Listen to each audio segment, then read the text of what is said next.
అమ్మా, ఉదయం నుంచి ఇక్కడే ఉన్నావు. ఎవరమ్మా నువ్వు? అది నేను ఊరి నుంచి వచ్చానండి. మా అన్నయ్య ఈ కంపెనీలోనే పనిచేస్తాడు. అతని కోసం ఇక్కడ వెయిట్ చేస్తున్నానండి. అవునా, మరి ఫోన్ చేయొచ్చు కదమ్మా. వచ్చేటప్పుడు నేను ఫోన్ చేసే వచ్చానండి, కానీ మా అన్నయ్య ఫోన్ లిఫ్ట్ చేయలేదు. అందుకోసమని డైరెక్ట్ ఇక్కడికే వచ్చాను. అవునా, మళ్ళీ ఒకసారి ఫోన్ చేయమ్మా. నా దగ్గర ఫోన్ లేదండి, మీరు చెయ్యండి ఒకసారి.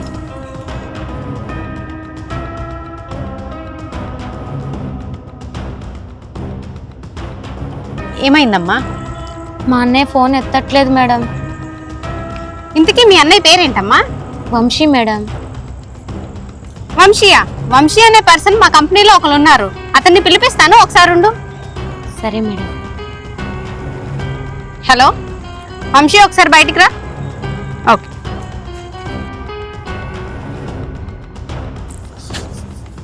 మేడం పిలిచారా?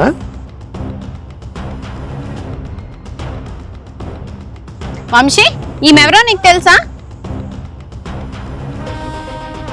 నాకు తెలియదు మేడం. ఎవరు?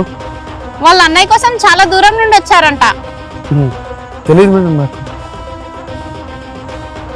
అదేంటని ఎలా మాట్లాడుతున్నావు? అమ్మకు ఆరోగ్యం బాగాలేదన్నయ్య. నువ్వు డబ్బులు కూడా పంపించట్లేదు. ఆసుపత్రికి తీసుకుపోవడానికి కూడా డబ్బులు లేవన్నయ్య. అందుకోసమనే ఫోన్ ఎత్తట్లేదని నీ కంపెనీ వెతుక్కుంటూ వచ్చానన్నయ్య. మేడం, ఈ అమ్మాయి అన్ని అబద్ధాలు చెప్తుంది. డబ్బుల కోసం నాటకాలు ఆడుతుంది. ఇది నమ్మకండి. వంశీ, నీ చేయి మీద ఉన్న టాటూ గురించి నాకు ఒకసారి చెప్పావు, గుర్తుందా? అంటే నువ్వు డబ్బులు ఇవ్వాల్సి వస్తుందని చెప్పి మీ అమ్మగారికి ఆరోగ్యం బాగోకపోయినా ఫోన్ లిఫ్ట్ చేయట్లేదు. నిన్ను వెతుక్కుంటూ వచ్చిన మీ చెల్లిని చెల్లి కాదు అంటున్నావు. ఛీ, నువ్వు మనిషివేనా అసలు?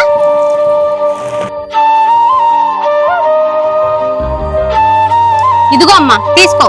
డబ్బులు తీసుకెళ్లి అమ్మని హాస్పిటల్లో చూపించు. ఈ డబ్బులు నెలలా నీ జీతంలో కట్ చేస్తాను. నన్ను క్షమించిరా. అమ్మని హాస్పిటల్కి తీసుకెళ్ళు. నేను 2 రోజుల్లో ఊరికి వచ్చేస్తా.